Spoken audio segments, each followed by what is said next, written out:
Situé sur les départements du Maine-et-Loire et d'Indre-et-Loire, le SMB2A, syndicat mixte du bassin de l'Authion et de ses affluents, a pour mission la gestion de l'eau de nos rivières. On peut restaurer nos milieux aquatiques, mais on fait très attention à nos usages, qu'ils soient agricoles, industriels ou domestiques. C'est un vaste territoire qui s'étend sur 1500 km². Il traverse 6 communautés de communes et est parcouru par 1280 km de cours d'eau, avec une richesse plus ou moins variée.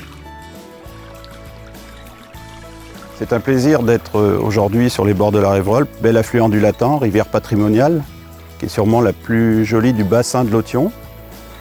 Traverse essentiellement la commune de Moulierne sur son ensemble pour se jeter dans le Latan. Cette belle rivière patrimoniale a subi des obstacles au fil du temps pour les moulins qui sont devenus un souci pour la continuité écologique. Donc notre objectif au SMB2A, restaurer cette continuité écologique sur l'ensemble de la rivière, est pratiquement atteint aujourd'hui suite à différents travaux, dont ici, devant le château des Aubert, la suppression de 2 obstacles en béton.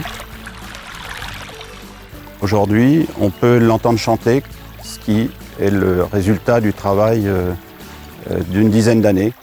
Le plan d'eau, c'était partie d'une propriété familiale qui avait une installation sur laquelle on était tout à fait calé et habitué. Donc l'intervention du SMB2A au départ était d'abord inattendue et puis surtout, pour nous, la rivière était bien telle qu'elle était avec le plan d'eau. Et en fait, on a compris avec leur intervention que la rivière n'était pas en si bon état que ça, en tout cas du point de vue écologique. Elle était plutôt moribonde, l'eau ne s'écoulait pas beaucoup, on ne l'entendait pas. C'était une surface d'eau assez immobile. Un projet qui s'est monté peu à peu avec des plans extrêmement précis, des études argumentées, des explications.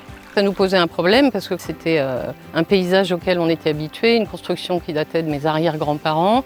Donc c'était difficile de remettre ça en cause, c'était même carrément intrusif. Et on a compris qu'il fallait probablement avancer là-dessus. Mon frère est pêcheur, donc il a été tout de suite sensible à la continuité écologique qui pour lui avait un sens important. Oui. Le fait d'être centré écouté m'a absolument fait adhérer au projet et j'ai senti même que j'étais part du projet dynamiquement. Et au fur et à mesure, on est arrivé à comprendre et surtout aussi à une entente parce que c'était un dialogue. J'ai eu l'impression d'être écoutée, j'ai eu l'impression de participer au changement. C'était à la fois respecter, restaurer l'endroit du point de vue écologique et respecter aussi son histoire. Ce projet s'inscrit dans un projet beaucoup plus global à l'échelle de la rivière, à savoir la continuité écologique, avec l'arasement de 2 ouvrages et donc la rivière qui a retrouvé un lit sinueux et beaucoup plus dynamique. À travers la restauration du lit de la rivière, on a créé des radiers, comme vous pouvez le voir ici, donc qui vont permettre de maintenir un certain niveau d'eau en amont, d'accélérer l'eau et d'avoir une meilleure oxygénation, une meilleure diversité d'écoulement dans la rivière, un meilleur fonctionnement, qui va créer aussi des habitats.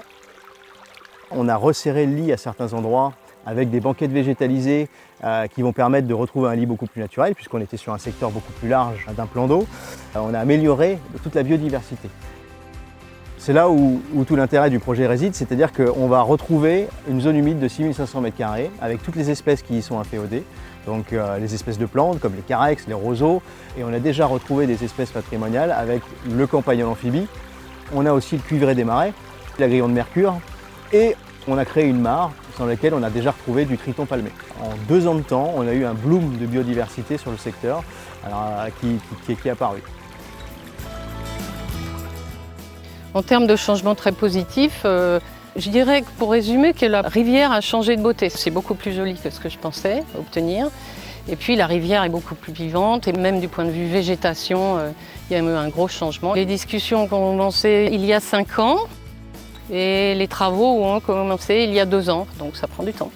Il y a une question de faire mûrir le projet. Je dirais qu'il faut aller au-delà de ces réticences au départ, qui sont assez compréhensibles. Mon conseil, ce serait de savoir les écouter, de les laisser apporter leur expertise, de les laisser vous faire comprendre les besoins dont on n'a pas forcément conscience, nous, au départ, et donc se laisser accompagner dans ces changements.